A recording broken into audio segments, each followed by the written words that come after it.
रैगरों का क्या क्या योगदान है। रैगरों का काफी योगदान रहा है। उन्होंने काफी बलिदान दिया है। ये महान योद्धाओं के बारे में आइए जानिए। बेणाजी कुरड़िया नागौर। बेणाजी कुरड़िया का विवाह जीवाजी फलवाड़िया की सुपुत्री नोजी के साथ हुआ था। वे अमर सिंह राठौड़ के समय एक युद्ध में लड़ते हुए वीरगति को प्राप्त हुए थे। ईश्वर जी खटनावलिया। वे संवत 1210-1000 में शेखावतों के एक युद्ध में लड़ते हुए रणस्थल पर ही वीरगति को प्राप्त हुए थे। खेताजी कुरड़िया पीपाड़। खेताजी कुरड़िया का विवाह लालूजी सिंगाड़िया की सुपुत्री गटू के साथ हुआ था। वे पीपाड़ दरबार सुमेर सिंह जी के समय एक युद्ध में लड़ते हुए वीरगति को प्राप्त हुए थे। पीपाड़ में उनके साथ उनकी धर्मपत्नी गटू जी सती हुई थी। माणक जी बड़ारिया निवासी खेड़ा।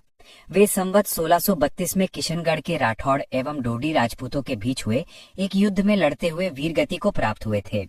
गुंजल जी सवासिया। पृथ्वीराज चौहान प्रथम सन 1105 में शाकंबरी के राजा बने थे, जिनका मुगलों से आमना सामना हुआ था, जबकि अजमेर के राजा पृथ्वीराज चौहान द्वितीय ने मुगलों के आक्रमणों को रोकने के लिए अपने मामा गुहिल किलहन को हांसी का सूबेदार नियुक्त किया था। लेकिन उनकी सेना ने दिल्ली में मुगलों के विरुद्ध कोई युद्ध नहीं किया था। उस समय दिल्ली के राजा तंवरवंशी राजपूत थे। रैगर योद्धा गुंजल जी सवासिया ने महाराजा पृथ्वीराज चौहान तृतीय की तरफ से दिल्ली में युद्ध किया था। हमीरा तगाया। इसलिए सोडा जी अपने पीहर में ही रहती थी।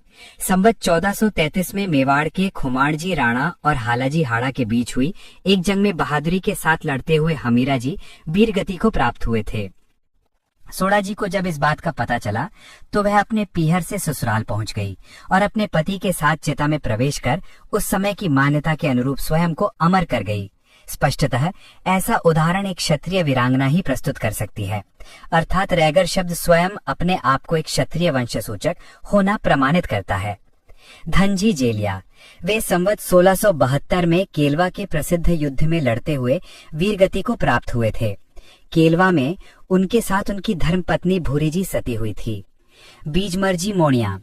बीजमर्जी मोणिया निवासी पीपलाद। वे संवत 1732 में मराठों के एक युद्ध में लड़ते हुए वीरगति को प्राप्त हुए थे।